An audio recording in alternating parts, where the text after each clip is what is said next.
Voy a contarte algo que me ha costado 8 años decidir si compartir o no. Algo que ni los médicos pueden explicar. Algo que cambió cada fibra de mi ser y me obligó a reconstruir mi vida desde cero. El 14 de octubre de 2016 estuve clínicamente muerto durante 3 horas. Pero eso no es lo extraordinario. Lo extraordinario es dónde estuve durante esas 3 horas. Lo que vi, lo que sentí, lo que experimenté. Estuve en el infierno. No como metáfora, no como alucinación. Estuve en el infierno real. Y regresé con un mensaje que necesito que escuches antes de que sea demasiado tarde. Mi nombre es Soren Bergström. Tengo 64 años. Nací en Estocolmo, Suecia, pero llevo 35 años viviendo en México. Y hasta aquella noche de octubre, yo era la definición perfecta de un hombre exitoso según los estándares del mundo. Tenía dinero, mucho dinero, propiedades en 3 países, una empresa de bienes raíces que movía millones de dólares al año, contactos en los lugares correctos, poder, influencia, todo lo que el mundo te dice que necesitas para ser feliz. Pero también era la definición perfecta de un hombre vacío, un hombre sin alma, un hombre que había sacrificado su humanidad en el altar del éxito material. Déjame ser brutalmente honesto contigo desde el principio. Yo no era un buen hombre, no era simplemente un ateo que no creía en Dios. Era alguien activamente cruel, alguien que destruía vidas sin pensarlo 2 veces si eso significaba una ganancia económica. Desalojé familias de sus hogares, soborné funcionarios públicos, arruiné competidores usando métodos que bordeaban y a veces cruzaban la línea de lo legal. Y dormía perfectamente cada noche porque me había convencido a mí mismo de que así funcionaba el mundo, de que era supervivencia del más fuerte, de que si esas personas no podían competir conmigo, ese era su problema, no el mío. Cuando la gente me preguntaba sobre Dios, sobre moralidad, sobre el más allá, yo me reía. Les decía que eran cuentos de hadas para gente débil que necesitaba consuelo ante la realidad fría y dura de que cuando mueres, simplemente dejas de existir. Punto. No hay cielo, no hay infierno, no hay juicio, solo oscuridad eterna. Y por lo tanto, lo único que importaba era lo que lograras en esta vida. El único infierno que existía era la pobreza. Y yo me aseguré de nunca estar en ese infierno. Pero necesito llevarte atrás. Necesito que entiendas cómo un niño que creció en una familia luterana moderada en Suecia terminó convirtiéndose en el monstruo que yo era. Porque nadie nace siendo un monstruo. Te conviertes en uno, decisión tras decisión, justificación tras justificación, hasta que un día te miras al espejo y ya no reconoces al ser humano que solías ser. Crecí en una familia de clase media. Mi padre trabajaba en una fábrica. Mi madre era enfermera. No éramos ricos, pero tampoco pobres. Teníamos lo suficiente. Pero yo siempre quise más. Desde niño odiaba ver a mis padres trabajar tanto para tener tan poco. Odiaba que nos consideraran comunes. Y desde muy joven decidí que yo sería diferente, que yo sería rico, que yo tendría poder y que haría lo que fuera necesario para lograrlo. A los 18 años me mudé a Londres a estudiar negocios. Ahí conocí a personas que pensaban como yo, personas para quienes el éxito financiero era lo único que importaba.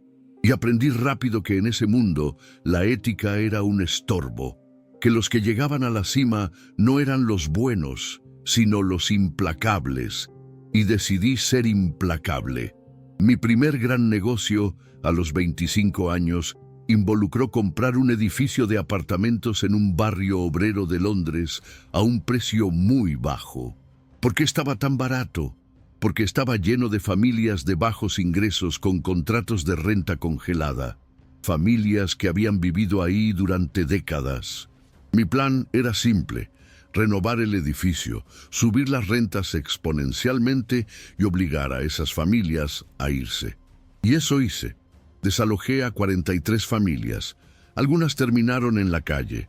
Una mujer mayor que vivía sola y no tenía a dónde ir, se suicidó 2 semanas después de ser desalojada. Cuando me enteré, sentí nada, absolutamente nada. Solo pensé que era una lástima, pero que no era mi responsabilidad. Ella debió haber planeado mejor su vida. Ese pensamiento, esa frialdad absoluta, debió haberme alarmado. Debió haberme hecho detenerme y preguntarme qué estaba pasando conmigo.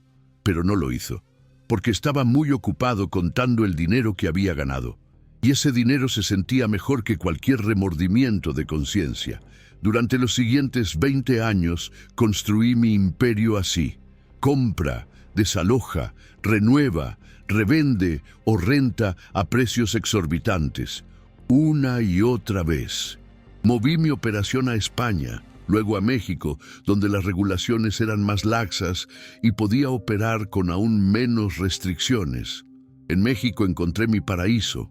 Podía comprar terrenos a precios ridículos, desalojar a comunidades enteras con la ayuda de abogados y funcionarios corruptos, y construir desarrollos de lujo. Y lo hice. Durante 15 años lo hice sin parar. ¿Cuántas familias destruí? No lo sé. Perdí la cuenta. ¿Cuántas personas suplicaron por más tiempo, por compasión, por una oportunidad? Muchas. ¿Cuántas veces les di esa oportunidad? Ninguna, porque en mi mundo la compasión era debilidad, y yo no era débil. Me casé 2 veces. Ambos matrimonios terminaron en divorcio. No porque hubiera problemas grandes, sino porque yo era incapaz de amar genuinamente. Veía a mis esposas como accesorios, como parte de la imagen de éxito que proyectaba. Cuando dejaban de servir a ese propósito, las reemplazaba. Tuve 3 hijos. Apenas los conozco. Les daba dinero, pero no tiempo. Pensaba que el dinero era suficiente, que les estaba dando una vida mejor que la que yo tuve. No entendía que lo que necesitaban era un padre, no una cuenta bancaria. A los 50 años tenía más dinero del que podría gastar en 3 vidas. Propiedades en Suecia, España y México. Una colección de autos de lujo, relojes que costaban más que una casa. Y estaba profundamente, devastadoramente vacío. Pero nunca lo admitía. Ni siquiera a mí mismo. Me decía que la sensación de vacío era natural, que todos la sentían, que la diferencia era que yo tenía dinero para distraerme de ella. Empecé a beber más, a buscar relaciones cada vez más vacías con mujeres cada vez más jóvenes, a hacer negocios cada vez más agresivos solo por la emoción de la conquista, no porque necesitara más dinero. Estaba tratando de llenar un agujero en mi alma con cosas que nunca podrían llenarlo. Pero yo no creía en el alma. Entonces me decía que simplemente necesitaba más éxito, más dinero, más logros. Los últimos años antes de aquella noche fueron los peores. Mi salud empezó a deteriorarse. Presión alta, problemas cardíacos, insomnio crónico. Los médicos me decían que redujera el estrés, que descansara. Yo los ignoraba. Tomaba pastillas para todo y seguía adelante. Porque detenerme significaba enfrentarme conmigo mismo. Y eso era lo último que quería hacer. En los meses previos a octubre de 2016, tuve varios sueños extraños. Sueños donde me veía a mí mismo cayendo en oscuridad sin fin. Y en esa oscuridad escuchaba voces de personas que yo había perjudicado. Voces que me acusaban, que me maldecían. Me despertaba sudando, con el corazón acelerado. Pero durante el día racionalizaba los sueños como estrés, como indigestión, como cualquier cosa menos lo que realmente eran. Advertencias. Hubo un incidente particular que ahora veo como una última advertencia. 2 semanas antes de aquella noche, estaba cerrando un trato especialmente brutal. Iba a desalojar a una comunidad entera de familias indígenas que vivían en un terreno que yo había comprado. Eran como 120 familias. Habían vivido ahí generaciones. Pero yo tenía los papeles, tenía abogados, tenía el poder, y ellos no tenían nada. Un anciano de la comunidad vino a verme a mi oficina. Tenía que tener 80 años o más. Me suplicó. Me dijo que esa tierra era sagrada para ellos, que sus ancestros estaban enterrados ahí, que no tenían a dónde ir y que si los desalojaba, muchos morirían porque no podrían adaptarse a vivir en otro lugar. Me rogó, con lágrimas en los ojos, que reconsiderara, que tuviera compasión. ¿Sabes qué hice? Me reí. Le dije que me importaba un carajo su tierra sagrada y sus ancestros, que tenía 2 semanas para irse antes de que enviara a la policía a sacarlos por la fuerza, y lo eché de mi oficina. Pero antes de irse, el anciano me miró con una mezcla de tristeza y algo más, algo que entonces no identifiqué pero que ahora sé que era compasión. Y me dijo: «Señor Bergström, algún día usted enfrentará juicio por lo que ha hecho, y en ese día nadie podrá ayudarlo excepto el Dios que usted rechaza». Me reí de nuevo y cerré la puerta. 2 semanas después, el 14 de octubre de 2016, todo cambió. Era viernes por la noche. Había estado revisando propiedades en una zona de la Ciudad de México que estaba en transición. Una zona que todavía era peligrosa, pero que yo veía potencial de gentrificación y por lo tanto de ganancia. Mi chofer me había advertido que no fuera a esa hora, que esperáramos hasta el día siguiente. Pero yo quería ver las propiedades sin gente alrededor. Quería caminar las calles en paz para evaluar el área. Le dije al chofer que me esperara en el coche. Salí a caminar. Era alrededor de las 10 de la noche. Las calles estaban medio vacías. Había algunos negocios abiertos, algunas personas caminando, pero nada que me preocupara. Yo era un hombre grande, imponente. No acostumbraba a tener miedo. Caminé unas 3 cuadras inspeccionando edificios, tomando fotos con mi teléfono. Y entonces, en un callejón estrecho entre 2 edificios, pasó. 5 hombres salieron de la oscuridad. Jóvenes probablemente entre 18 y 25 años, armados con navajas, rodeándome, exigiendo mi cartera, mi reloj, mi teléfono, todo. No soy orgulloso de admitir esto, pero mi primera reacción no fue miedo. Fue rabia. Rabia de que estos nadie se atrevieran a asaltarme. A mí, Søren Bergström, que tenía más dinero que ellos verían en sus vidas enteras. Les grité. Les dije que no sabían con quién se estaban metiendo, que los haría arrestar, que arruinaría sus vidas. Eso fue un error fatal. Porque en lugar de simplemente tomar mis cosas y huir, se enojaron y entonces empezaron a atacarme. Siento las puñaladas, una en el abdomen, otra en el pecho, una más en el costado, una en la pierna. No sé cuántas fueron en total. Después los médicos contaron 11 heridas de arma blanca. 11. Me quitaron todo y me dejaron ahí, desangrándome en ese callejón sucio, entre basura y ratas. Intenté gritar, pero no salía sonido. Intenté moverme, pero no podía. La sangre salía de mí como agua de una manguera rota, y empecé a sentir frío, un frío que venía desde adentro, desde mis huesos. Sentí pánico, pánico real por primera vez en décadas, porque comprendí que me estaba muriendo y que no había nadie cerca que pudiera ayudarme. No sé cuánto tiempo pasó, minutos tal vez. Sentí que mi visión se oscurecía, sentí que el frío se intensificaba. Y entonces escuché mi propio corazón, escuché cada latido haciéndose más lento, más débil. Boom, boom, boom, con pausas cada vez más largas entre cada latido. Y entonces, nada, silencio absoluto, oscuridad completa y una sensación de flotar. Abrí mis ojos, aunque no estoy seguro si eran mis ojos físicos o algo más, y me vi a mí mismo. Vi mi cuerpo tirado en ese callejón, en un charco de sangre que seguía creciendo. Y me sorprendí porque no sentí pánico. Sentí curiosidad.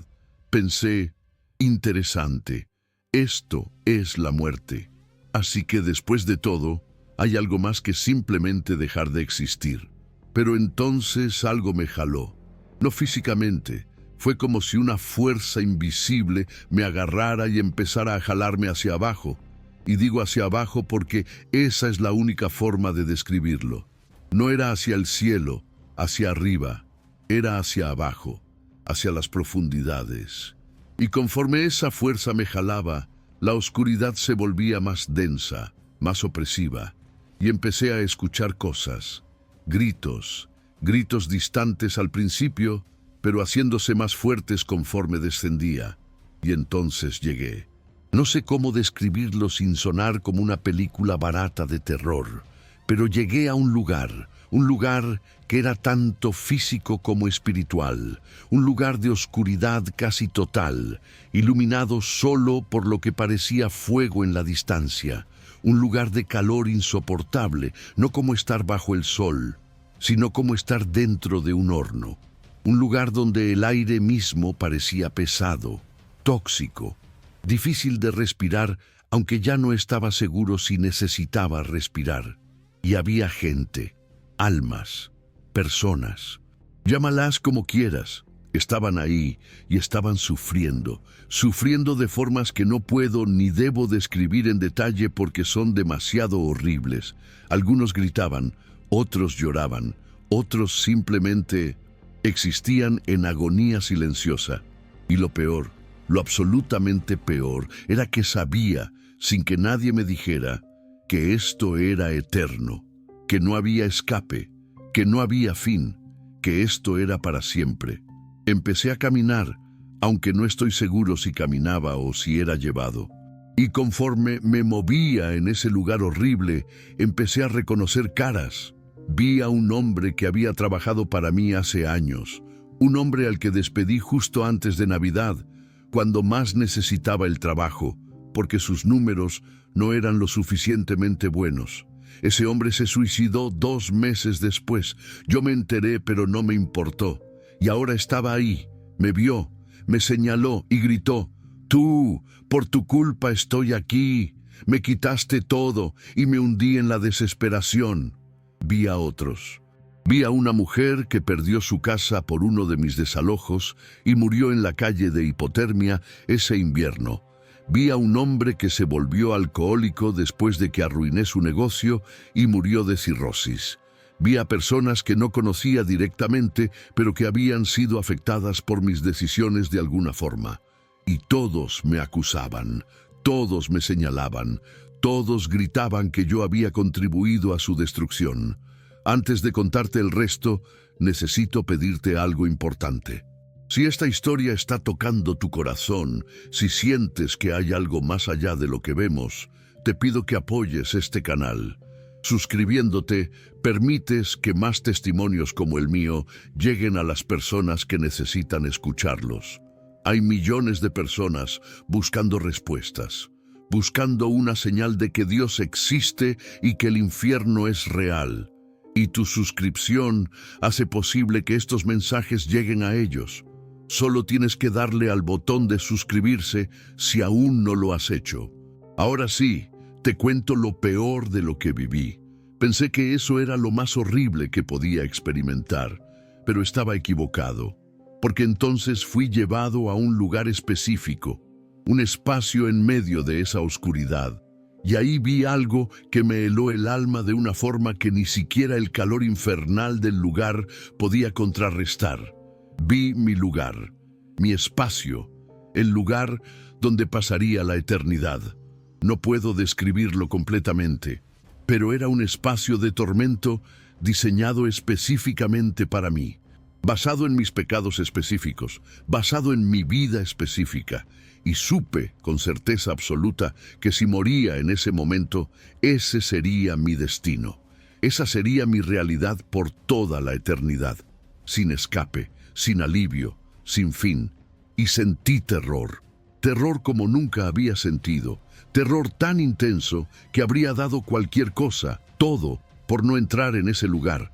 Grité como nunca había gritado en mi vida, grité pidiendo ayuda, pidiendo misericordia, pidiendo una segunda oportunidad.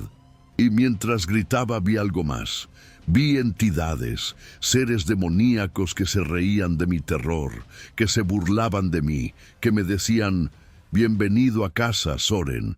Esto es lo que elegiste, esto es lo que construiste con cada decisión egoísta, con cada acto de crueldad, con cada vida que destruiste». Y supe que tenían razón. Yo había elegido esto, no conscientemente, no diciendo «quiero ir al infierno», pero con cada decisión de poner dinero sobre personas, con cada vez que ignoré la conciencia que me susurraba que estaba mal, con cada año que rechacé a Dios y me burlé de sus leyes, había estado construyendo mi lugar en el infierno ladrillo por ladrillo. Estaba a punto de ser empujado a ese lugar. Lo sentí. Sentí que algo me jalaba hacia ese espacio de tormento eterno, y entonces escuché una voz diferente a todas las demás. Una voz que cortó a través de los gritos y el caos como un rayo de luz en la oscuridad más absoluta, y esa voz dijo: «Aún no es tu tiempo, regresa y advierte». Y entonces sentí que era jalado de nuevo, pero esta vez hacia arriba, rápido, violentamente, como si fuera lanzado por una catapulta, y pasé por la oscuridad, por el vacío, y entonces dolor. Dolor físico intenso, el peor dolor que había sentido jamás. Y abrí mis ojos. Estaba en una ambulancia. Había paramédicos trabajando en mí frenéticamente. Escuché a uno decir: «Lo perdimos 3 veces. Este tipo tiene una voluntad de hierro». No era voluntad de hierro. Era que había sido enviado de regreso, con un propósito, con un mensaje. Los siguientes días fueron un infierno diferente, un infierno médico. Tuve 11 cirugías en las primeras 72 horas. Había perdido casi toda mi sangre. Mis órganos habían comenzado a fallar. Técnicamente debería haber muerto en ese callejón.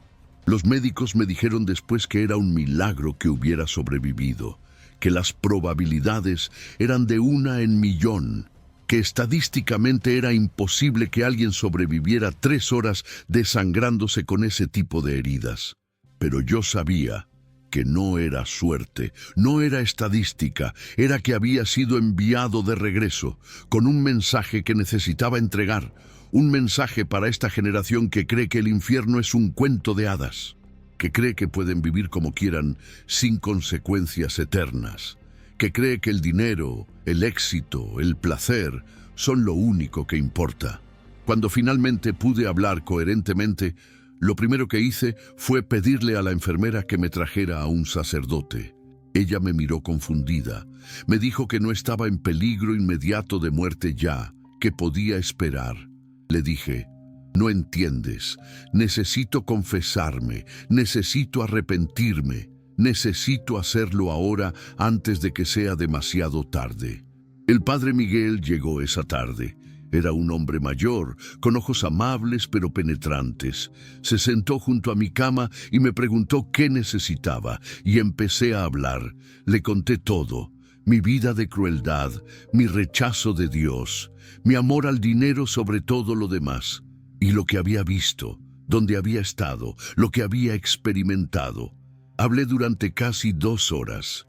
El padre Miguel no me interrumpió ni una sola vez. Solo escuchó. Y cuando terminé, había lágrimas en sus ojos. Me tomó la mano y me dijo: «Hijo, has visto lo que pocos ven y regresan. Has sido dado una gracia extraordinaria, una segunda oportunidad que no merecías, que ninguno de nosotros merece. Pero Dios, en su misericordia infinita, decidió dártela. Ahora debes vivir de una forma digna de ese regalo». Me confesé formalmente. Confesé cada pecado que pude recordar, y fueron muchos. Fueron horas de confesión a lo largo de varios días, porque yo tenía 64 años de pecados acumulados. Y el padre Miguel, con paciencia infinita, escuchó cada uno y me dio la absolución.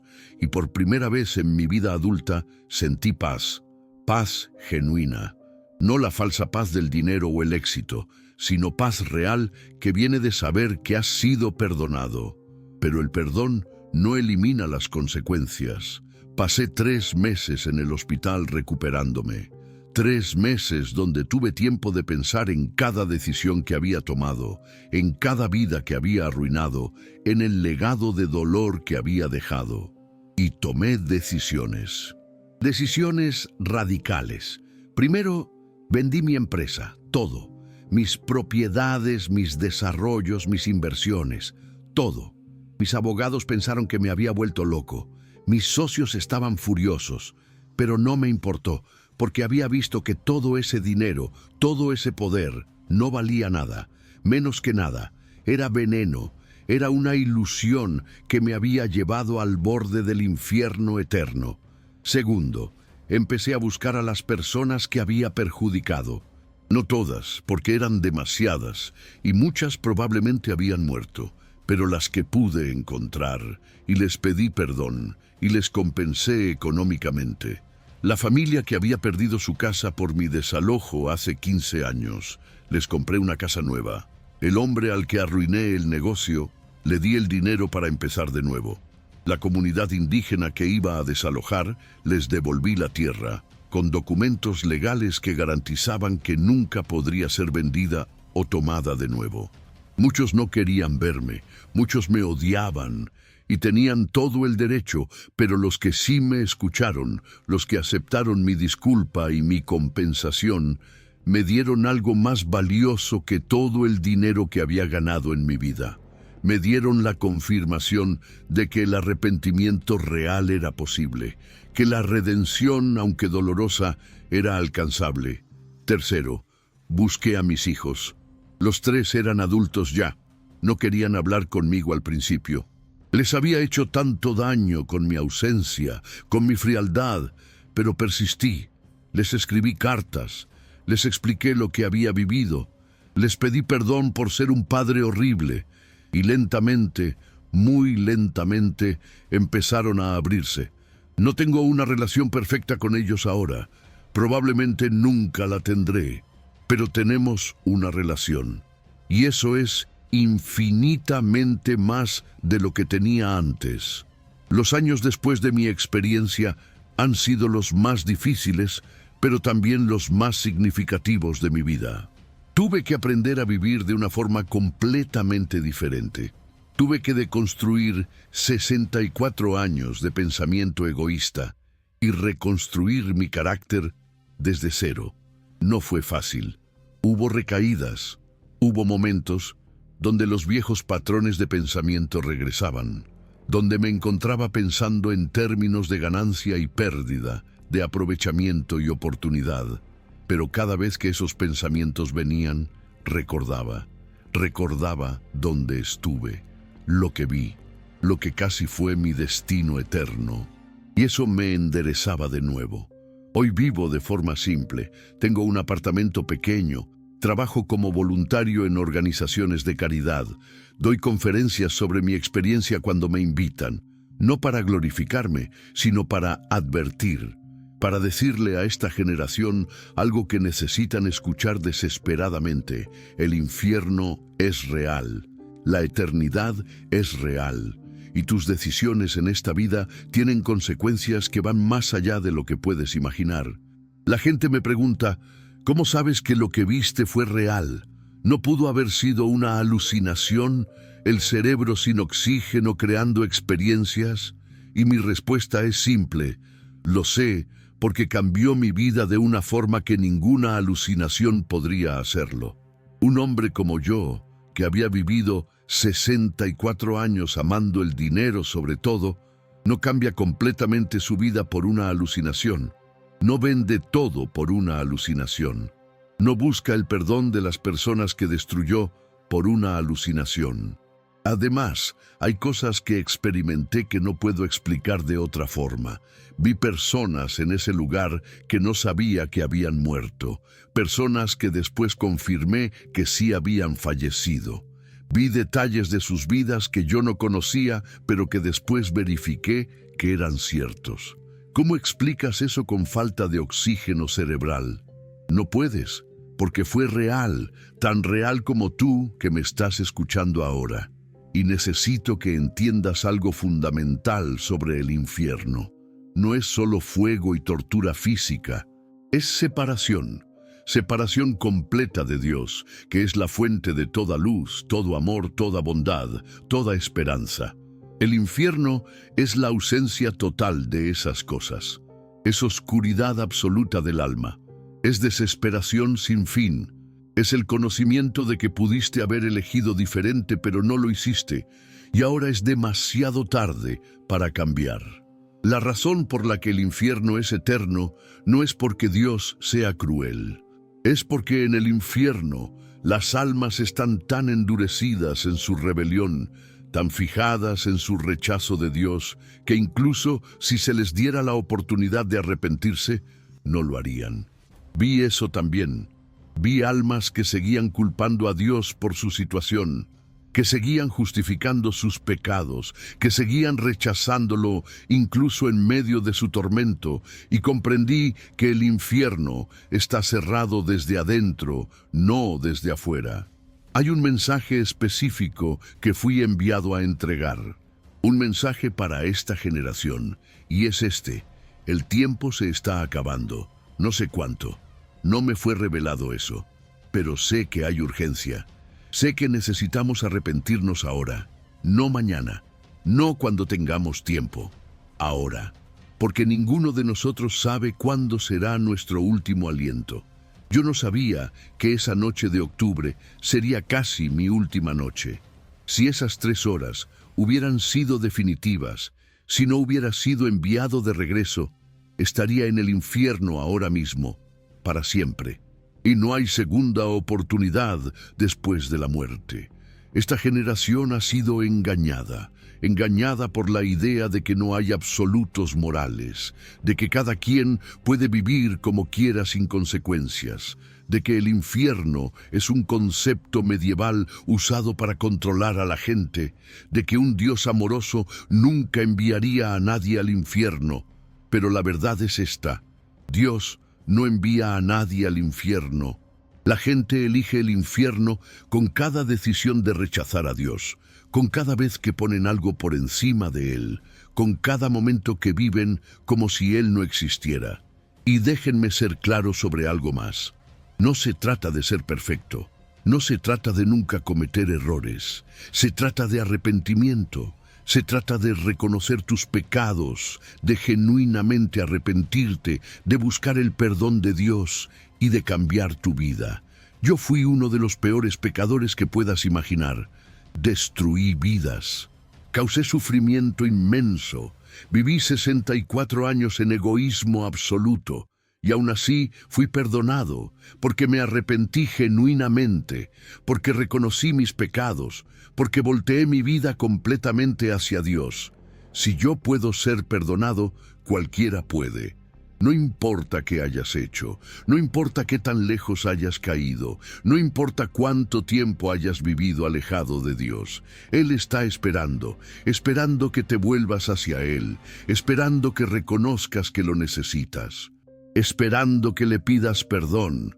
Y cuando lo hagas genuinamente, Él perdonará, porque ese es su naturaleza, porque Él es amor, pero también es justicia, y su justicia exige que haya consecuencias para el pecado sin arrepentimiento. Hay algo más que necesito decir. Durante mi experiencia en el infierno, no vi solo a gente mala en el sentido tradicional. No vi solo asesinos y violadores y criminales violentos. Vi gente normal, vi empresarios como yo, vi profesionales exitosos, vi gente que el mundo consideraría buena, pero que había vivido sin Dios, que había puesto su carrera, su dinero, su éxito, su familia, cualquier cosa por encima de Dios. Y estaban ahí porque habían rechazado a Dios, porque habían elegido vivir para sí mismos en lugar de para Él. Eso me aterroriza, porque significa que la mayoría de la gente está en peligro. No solo la gente obviamente malvada, sino la gente común que vive vidas normales, pero sin Dios. La gente que es buena, según estándares humanos, pero que nunca ha reconocido a Dios. nunca se ha arrepentido, nunca ha aceptado a Jesucristo como su Salvador. Y sé que esto suena extremista. Sé que vivimos en una época donde decir que hay solo un camino a Dios es considerado intolerante. Pero yo no estoy hablando de teoría religiosa, estoy hablando de lo que viví, de lo que experimenté, y puedo decirte con absoluta certeza, Jesucristo es el único camino, no porque yo lo diga, sino porque Él mismo lo dijo, y porque vi las consecuencias de rechazar esa verdad. Si llegaste hasta aquí, significa que este testimonio tocó algo en ti. Quizás es la confirmación que necesitabas de que Dios existe. Quizás es el empujón que necesitabas para cambiar tu vida. Quizás es simplemente una historia que necesitabas escuchar hoy. Sea lo que sea, te pido 3 cosas. Primero, si este testimonio te impactó, déjamelo saber en los comentarios. Cuéntame qué piensas sobre lo que compartí. Cuéntame si has tenido alguna experiencia similar o si conoces a alguien que la haya tenido. Dime desde qué país me estás escuchando. Tu comentario es muy valioso para mí porque me ayuda a saber que este mensaje está llegando a las personas correctas. Y si este testimonio te hizo reflexionar sobre tu vida, sobre tu relación con Dios, compártelo. Compártelo con tu familia, con tus amigos, en tus redes sociales, porque nunca sabes quién necesita escuchar exactamente este mensaje hoy. Segundo, si aún no te has suscrito, hazlo ahora. Este canal existe para traer testimonios reales que confirmen que Dios está vivo y activo en el mundo. Testimonios que muestren que el cielo y el infierno son reales. Testimonios que llamen a esta generación al arrepentimiento mientras todavía hay tiempo.